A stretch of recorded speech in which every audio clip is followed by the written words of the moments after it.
Okay, this question 36 is about the Broglie wavelengths and also about the particles.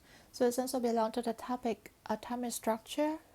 Um, they are separated from rest, so like both of them, starting from some v initial is 0, so that should be u equal to 0, through the same electric potential difference, so that will be the same change in the potential difference here. They have the same charge and different masses. So it asks us for about the kinetic energy and about the Broglie wavelengths of these two particles. So first, let's say about the kinetic energy. What is, if you remember, there's a kinetic energy work or work kinetic energy theorem. Basically, it said that if we do some work on an object, then we can change its kinetic energy. So you can see that the amount of work done here will equals to the change of the kinetic energy, and the change equals to the kinetic energy final minus the initial, both of them are like 0. So basically this is the final kinetic energy. What about the work? The work here is done by which kind of force? That's from the work done by the electric force, right? Electric force is that F times D, that's the distance between the two plates of the two different potential.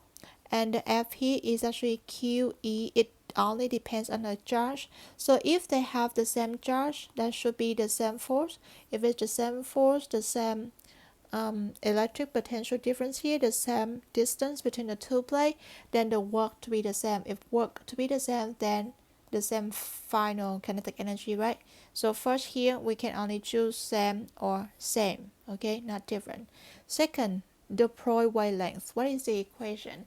If you look up in the data booklet, you will see that equation lambda equals to h is the Planck constant divided by the momentum p, or this one just like mv, right? So if we want to find the Broglie wavelength, we need to know the momentum. So momentum here is mv. We don't know this one, but actually we know about the kinetic energy. So is there any relationship, any link between the kinetic energy and the p? Yes, there is.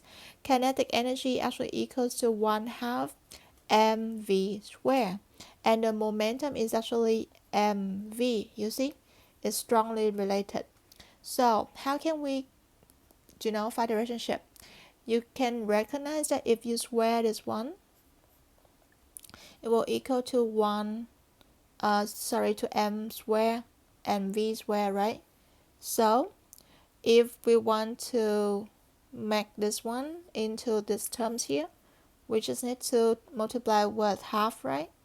And also divided by the m, right? Yeah, so if you got m squared times v squared divided by 2m, you can see that you got the kinetic energy, right? Or in another word, you can have a relationship that kinetic energy equals to the momentum squared divided by the 2m.